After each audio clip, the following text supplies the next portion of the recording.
గం గణపతయే నమః. ఓం శ్రీ మహాలక్ష్మీ దేవ్యే నమః. ఓం హిమకుంద మృణాలాభం దైత్యానాం పరమం గురుం సర్వశాస్త్ర ప్రవక్తారం భార్గవం ప్రణమామ్యహం. ఓం శుక్రగ్రహదేవతాయే నమః.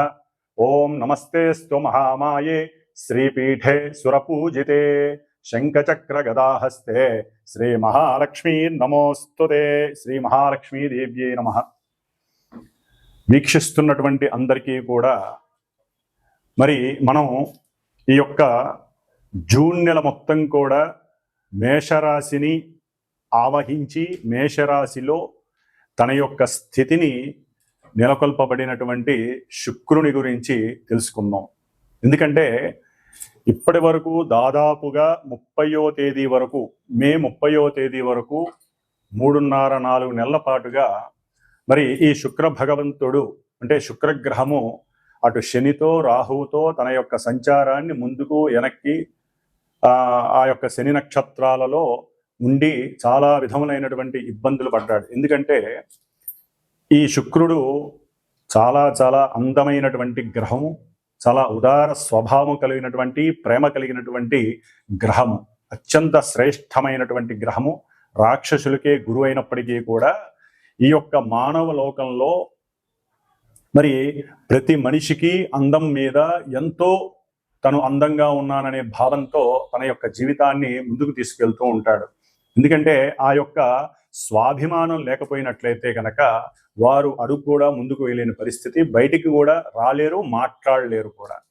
కాబట్టి ఈ యొక్క శుక్రుడు దాదాపుగా ఈ మే 31వ తేదీ నుండి కూడా 29వ తేదీ జూన్ నెల వరకు కూడా దాదాపుగా 29-30 రోజుల వరకు కూడా ఈ మేషరాశిలో అటు అశ్విని నక్షత్రంలోను అట్లాగే భరణి నక్షత్రం తన యొక్క సొంత నక్షత్రంలోను కృత్తికా నక్షత్రంలోను తన యొక్క చారని సలుపుతూ ఉంటాడు.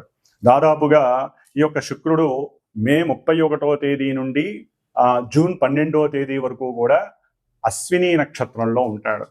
ఈ అశ్విని నక్షత్రంలో ఉండటం ద్వారా శుక్రుడు మేషరాశి తన యొక్క శత్రు యొక్క రాశి, ఆ శత్రు రాశిలో ఉండి సరైనటువంటి ఆలోచనలు కానీ సరైనటువంటి ఫీలింగ్స్ కానీ వాక్కుని కానీ అంటే జారవిడ్చేస్తారు. వాక్కుని అంటే స్త్రీల యందు కొంత అనాగరికంగా ప్రవర్తించేటటువంటి మనస్తత్వం కూడా కలిగే అవకాశాలు ఉన్నాయి. ఎందుకంటే కేతు యొక్క నక్షత్రంలో ఉన్నప్పుడు. కాబట్టి 12వ తేదీ వరకు కొంచెం జాగ్రత్తగా ఉండడం మంచిది.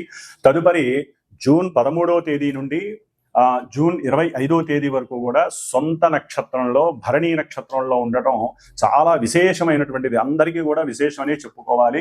ఎందుకంటే ఏ గ్రహమైనా సరే సొంత నక్షత్రంలో ఉన్నప్పుడు మంచి బలాన్ని కలిగి ఉంటుంది. మరి ఈయన ధనాన్ని ఇచ్చేటటువంటి వాడు, మంచి వాక్కుని, సౌందర్యాన్ని, అందాన్ని, కళలని ఇట్లా ఇచ్చేటటువంటి వాడు. ముఖ్యంగా సినిమా పరిశ్రమకి సంబంధించిన లలిత కళలకి సంబంధించినటువంటి గానము, రాగము, అట్లాగే భరతనాట్యము, ఇంకా వివిధ కావ్య రచనలు చేసేటటువంటి వారు, డైరెక్టర్లు, ప్రొడ్యూసర్స్కి, ముఖ్యంగా ప్రొడ్యూసర్స్కి, సినిమా యాక్టింగ్ చేసేటటువంటి హీరోలందరికీ, హీరోయిన్లకి కూడా విశేషమైనటువంటి సౌఖ్యం ఈ యొక్క సొంత నక్షత్రంలో ఉన్నప్పుడు కలిగే అవకాశాలు ఉన్నాయి. ఆ తదుపరి జూన్ 26వ తేదీ నుండి జూన్ 29వ తేదీ వరకు కూడా మేషరాశిలో కృత్తికా నక్షత్రం రవి యొక్క నక్షత్రంలో ఉండటం ద్వారా వీరికి కొంత గవర్నమెంట్ నుంచి ఈ సినిమా వాళ్ళకి కానీ లేకపోతే లలిత కళల వాళ్ళకి కానీ కొంత అనుకూలమైనటువంటి పరిస్థితులు, చక్కటి కీర్తి గడించటము, గవర్నమెంట్ సంస్థల నుంచి కానీ లేకపోతే ప్రభుత్వం నుంచి కానీ ఉన్నతమైనటువంటి గౌరవ పురస్కారాలు లభించే అవకాశం ఉంటుంది. కాబట్టి శుక్రుడు ఈ యొక్క మానవ ప్రపంచంలో శుక్రగ్రహం నుంచి స్త్రీలు ఉద్భవించారని, అట్లాగే కుజగ్రహం నుంచి పురుషులు ఉద్భవించారని నానుడి. కాబట్టి అందానికి ప్రతీక శుక్రుడు. కాబట్టి ఆ అందాన్ని మానసికంగా చంద్రుడి యొక్క స్థితిగతులను పెంచి స్థితిగతుల నుంచి ఆనందించటం, లేకపోతే ఆ యొక్క ఆనందాన్ని ఉద్రేకపూర్వకంగా చేసుకోవటం అనేటటువంటిది మానసిక చర్యను బట్టి ఆధారపడి ఉంటుంది. ఎందుకంటే మేషరాశి శుక్రుడికి అంత యోగ్యకరమైన రాశి కాదు.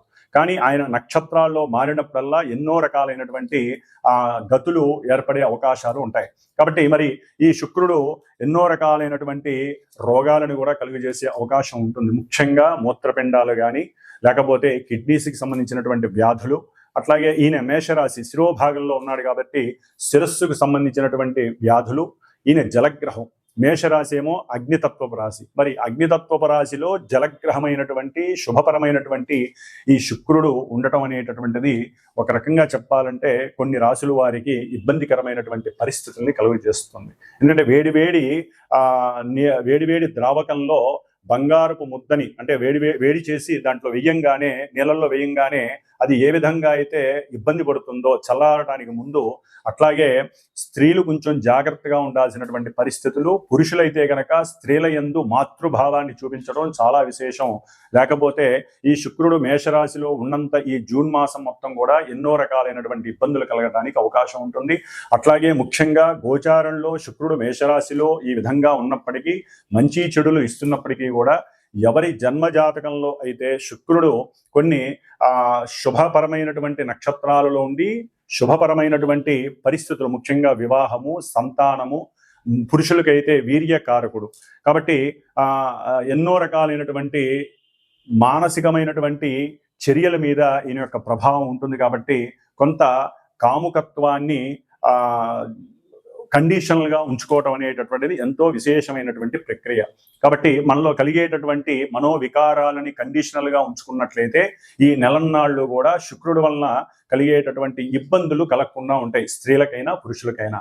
అట్లాగే మేషరాశిలో ఉన్నాడు కాబట్టి సాధ్యమైనంత వరకు శుక్రుడు ఈ నెల రోజులు కూడా కాస్త సనాతన ధర్మము, హిందువులమైనటువంటి స్త్రీలు తప్పకుండా పురుషులైనా సరే చక్కగా నుదుటిన ఎరుపు తిలకం ధరిస్తే గనక, ఎరుపు బుట్టును పెట్టుకుంటే గనక అవతల వ్యక్తుల నుంచి కలిగేటటువంటి నరఘోషలు కానీ, దృష్టి పీడలు కానీ, మన అందం మీద కావచ్చు, మన ధనం మీద కావచ్చు ఆ యొక్క పీడ లేకుండా ఉంటుంది.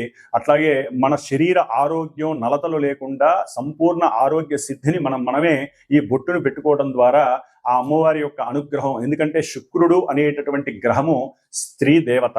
అంటే ఎక్కువగా వీరు మహాలక్ష్మి అమ్మవారిని, లలిత అమ్మవారిని ఆరాధించుకున్నట్లయితే ఈ నెల రోజులు కూడా చక్కటి సౌందర్యము, ఆనందము, విలాసము, ఉత్సాహము, అట్లాగే సంపూర్ణ ఆరోగ్యంతో పాటుగా అష్టైశ్వర్యాలను ఇచ్చేటటువంటి శుక్రుడు మీకు శుభాన్ని కలుగజేస్తాడు. కాబట్టి మరి ఈ మేషరాశి పర్యంతం ఈ శుక్రుడు వలన కలిగేటటువంటి వివిధ రకాలైనటువంటి చర్యలు ఏ విధంగా ఉంటాయి, ఇబ్బందులు ఏ విధంగా ఉంటాయి, ఏ విధమైనటువంటి సౌఖ్యాలు గడిస్తారు అనేటటువంటిది చక్కగా మనం మేషరాశి పర్యంతం కూడా మీనరాశి వరకు శుక్రుడు ఉన్నటువంటి స్థితిగతులను అనుసరించి ఏ రాశుల వారికి ఈ శుక్రుడు శుభత్వాన్ని కలుగజేస్తాడు, ఇబ్బందులు కలుగజేస్తాడో తెలుసుకుందాం. వృశ్చిక రాశి మే 31వ తేదీ నుండి జూన్ 29వ తేదీ వరకు కూడా వృశ్చిక రాశి వారికి సప్తమాధిపతి, వ్యయాధిపతి అయినటువంటి శుక్రుడు ఆనంద భోగకారకుడు, ధన వాక్ స్థానాధిపతి అయినటువంటి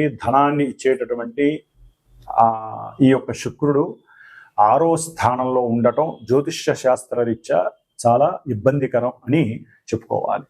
అట్లాగే వృశ్చిక రాశిలో ఉన్నటువంటి విశాఖ నక్షత్రము, అనురాధ నక్షత్రము, జ్యేష్ఠ నక్షత్రం, ఈ నక్షత్రాల వారికి కూడా ఈ యొక్క 6వ స్థానంలో ఉన్నటువంటి శుక్రుడి వలన కాస్త శత్రువులు అధికమయ్యి అంతర్గతంగా అప్పటి వరకు వ్యాపార భాగస్వామ్యంలో ఎవరైతే అనుకూలంగా ఉన్నారో వారందరూ కూడా, అంటే ధన సహాయం చేస్తూ, అవసరమైతే కాస్త సహాయ సహకారాలు, మాట సహాయం చేస్తూ ఉన్నవారు ఎవరైతే ఉన్నారో వారు అనుకోకుండా అంతర్గతంగా శత్రుత్వాన్ని పెంచుకునే అవకాశం ఎక్కువగా ఉంటుంది. తెలియకుండా ఆ శత్రుత్వంలో మీరు కానీ అవతల వారిని కానీ ఏదో ఒక మాట జారడం ద్వారా ఇరువురి మధ్య శత్రుత్వం ఎక్కువ అయ్యే అవకాశం ఉంటుంది. శత్రుత్వం అంటే ఏం లేదండి, అది భార్యాభర్తలు కావచ్చు, భాగస్వాములు కావచ్చు, ఒక స్త్రీ పురుషులు కావచ్చు, ఆడమగ, అది ప్రేమించుకునే వాళ్ళు కావచ్చు, అక్కా చెల్లెలు కావచ్చు, ఎవరైనా కావచ్చు. అంటే ఈ శుక్రుడు అనేటటువంటి వాడు సరైన స్థానంలో లేకపోతే ముఖ్యంగా ధనలోపం కలుగుతుంది, స్త్రీ సౌఖ్యం తగ్గుతుంది. భార్యాభర్తల్లో అయితే కనుక మరి వారు ఎన్నో అనుకూలతలు చేసుకునే పరిస్థితి ఉంటుంది, కానీ అక్కడ కూడా ప్రతికూలతలు ఎదురవుతాయి. ఒకరంటే ఒకరికి చేదరింపులు కలిగే అవకాశం ఉంటుంది. వృశ్చిక రాశి వారికి ఒకరి మీద ఒకరు లేనిపోని అనుమానాలు పెంచుకునే పరిస్థితులు ఉంటాయి. అవసరం లేనటువంటి అనుమానాలు పెంచుకోవడం వ్యర్థం. గ్రహాలు మనల్ని చేస్తూ ఉంటాయి, దానికి తగ్గ పరిష్కారాలు చేసుకుంటూ మనం ముందుకు వెళితే ఈ నెల కాకపోతే వచ్చే నెల మళ్ళీ ఆ గ్రహం అనుకూలం అవచ్చు, ఆపై వచ్చే నెల అనుకూలం అవచ్చు. లేకపోతే మన జాతకంలో మనకి ఉన్నటువంటి శుక్రగ్రహం అనుకూలంగా ఉంటే ఈ 6వ స్థానం ఉన్నతమైనటువంటి ఉద్యోగాన్ని ఇవ్వచ్చు.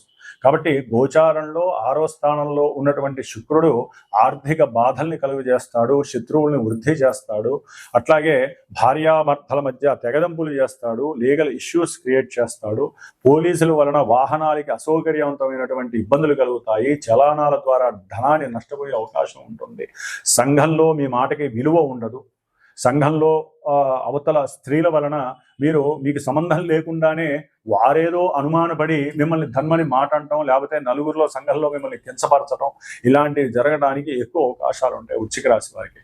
అట్లాగే అవసరం లేనటువంటి కుటుంబంలో వివాదాల దగ్గరికి వెళ్ళవద్దు. అంటే మీకు సరైన సమయానికి భోజనం పెట్టలేదని, లేకపోతే మీరు ఆవిడ ఇంట్లో స్త్రీకి కానీ లేకపోతే స్త్రీ పురుషుడికి ధనం ఇస్తే ఇంట్లో భార్యాభర్తలు మీరు అడగంగానే వారు ఇవ్వలేదని, అక్కడ సమయపాలన అనుకూలత తెలుసుకోకుండా మీ ఇరువురి మధ్య తెలియకుండానే గొడవలు పెరిగే అవకాశం ఉంటుంది. అట్లాగే ఏదైనా ఫంక్షన్కి వెళ్ళాలనుకున్నప్పుడు ఎవరో ఒకరు కాస్త ఆలస్యం చేయడం ద్వారా, అది కూడా లేకపోతే టీవీ చూస్తూ ఉంటారు, సినిమాకి వెళ్దాం అనుకోండి టీవీ చూడటం ఏంటనే ఒక మాట కూడా మీ మధ్య వైరత్వాన్ని కలుగజేస్తుంది. అట్లాగే ముఖ్యంగా స్త్రీ పురుషులు ఇరువురికి కూడా అందం మీద కొంత అనుకూలత లేకపోవడం, అట్లాగే అందం మీద కాస్త వికారత్వం కలగటం, ఇవన్నీ కూడా వైరాగ్య చింతన కలుగుతుంది. అట్లాగే అప్పుల బాధ ఎక్కువగా ఉండే అవకాశం ఉంటుంది. న్యాయస్థానాలకు వెళ్ళి ధనాన్ని ఈ వాహనాల ద్వారా డబ్బులు కట్టి చలానా కట్టి వచ్చే పరిస్థితులు కూడా వృశ్చిక రాశి వారికి కలగడానికి అవకాశం ఉంటుంది. ముఖ్యంగా ఉద్యోగ విషయంలో కొన్ని ఎదురు దెబ్బలు ప్రతికూలతలు కలగటానికి అవకాశం ఉంటుంది. దాని ద్వారా చేస్తున్నటువంటి సేవక వృత్తి ధర్మంలో కూడా ఆర్థికంగా దెబ్బతినే పరిస్థితులు కలుగుతున్నాయి. కొన్ని ప్రయాణాల యందు అపాయం కలిగే అవకాశం ఉంటుంది. చేసే ప్రతి వ్యవహారంలో కూడా ఏదో ఒక రకమైనటువంటి చిక్కులు కలగడానికి అవకాశం ఉంటుంది. విరోధము, ఎవరితో మాట్లాడినా విరోధంగా ఉంటుంది. శత్రు పీడలు, అంతర్గత శత్రువులు ఎక్కువయ్యే అవకాశాలు ఉంటాయి. కాబట్టి కొంత జాగ్రత్తగా ఉండటం ద్వారా మీకు మీరే అనుకూలమైనటువంటి అన్యోన్య పరిస్థితులు, దాంపత్య అనుకూలతలు కల్పించుకునేటటువంటి అవకాశాలు కలుగుతాయి. ఓం శుక్రగ్రహాయ నమః. ఓం శ్రీ మహాలక్ష్మీదేవియే నమః.